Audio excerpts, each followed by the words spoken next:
IAS అధికారిని స్మితా సబర్వాల్ హైకోర్టులో petition దాఖలు చేసింది. ఏదైతే పీయూష్ ఘోష్ కాళేశ్వరం పైన ఇచ్చిన ఏదైతే కమిటీ ఇచ్చినటువంటి దానిపైన తను సాక్షిగానే తనని దాంట్లో నమోదు చేసినట్టు తనకు ఏదైతే నోటీసులు వచ్చాయో అది కూడా తన సాక్షిగానే దాంట్లో ఉన్నట్టుగా అయితే పీయూష్ ఘోష్ నోటీసులు జారీ చేసిందని చెప్పడం జరిగింది.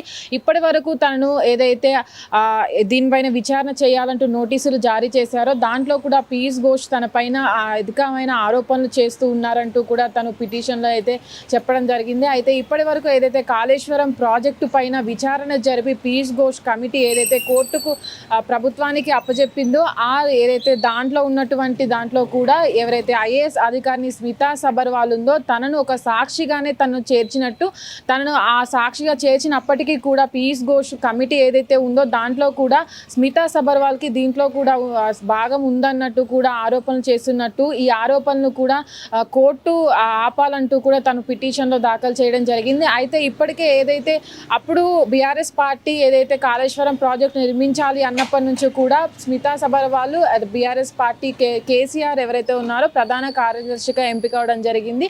అప్పుడు ఆ ప్రాజెక్ట్ నిర్మించే సమయంలో కూడా తను ఆ ప్రాజెక్టులో ముఖ్య పాత్ర వహించారు. అప్పుడు ఉన్నటువంటి ఏదైతే కాళేశ్వరం ప్రాజెక్టులో కూడా తను ఉండడం ద్వారా ఏదైతే కమిషన్ ఇప్పుడు మొత్తం విచారణ జరిపి కాళేశ్వరం పైన జరిగినటువంటి ఏవైతే తప్పుడు పనులు ఉన్నాయో దాన్ని కూడా ఈరోజు హైకోర్టులో అయితే పిటిషన్ దాఖలు చేయడం జరిగింది.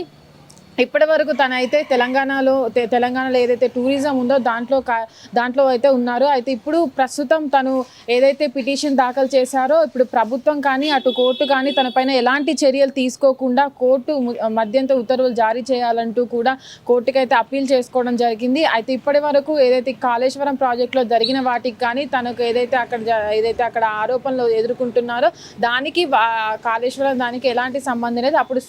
అప్పుడు ఏదైతే కార్యదర్శిగా చేసిన సమయంలో కేసీఆర్కు ఆ కాళేశ్వరం ద్వారానే మేము పనిచేసాం తప్ప తనకి దీంట్లో ఎలాంటి ఇన్వాల్వ్మెంట్ లేదంటూ కూడా తను చెప్పకొస్తున్నారు. అయితే ఇప్పుడు ఈ పిటిషన్ను ఏదైతే హైకోర్టు దాఖలు చేస్తారో దానిపైన రేపు 2 రోజుల్లో విచారణ జరపాలంటూ కూడా కోర్టు ఆదేశాలు జారీ చేయడం జరిగింది. అయితే అది ఏదైతే ఇప్పుడు విచారణ జరిపిన తర్వాత తనను ఏదైతే కమిషన్ ఉందో దాంట్లో సాక్షిగా ఉన్నటువంటి స్మితా సబర్వాల్కి ఎలాంటి తీర్పునిస్తుందో అయితే చూడాలి.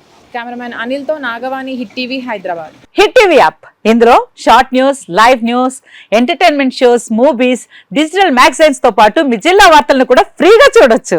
ఇంకెందుకు ఆలస్యం, వెంటనే హిట్ టీవీ యాప్ ని డౌన్లోడ్ చేసుకుని ఫ్రీగా ఎంటర్టైన్మెంట్ పొందండి. Hit TV app. Hit TV app. Please download hit TV app. Hit TV app ని ఫ్రీగా డౌన్లోడ్ చేసుకుని ఎంజాయ్ చేయండి. మీకు నచ్చిన ఎంటర్టైన్మెంట్ కోసం హిట్ టీవీ యాప్ ని ఫ్రీగా డౌన్లోడ్ చేసుకుని ఎంజాయ్ చేయండి. హిట్ టీవీ యాప్ ని డౌన్లోడ్ చేసుకుని ఆస్వాదించండి, ఆశీర్వదించండి. ఇంతమంది సెలబ్రిటీలు హిట్ టీవీ యాప్ ని డౌన్లోడ్ చేసుకోండి అని చెప్తున్నారంటే ఎంత మంచి యాప్ ఆలోచించండి.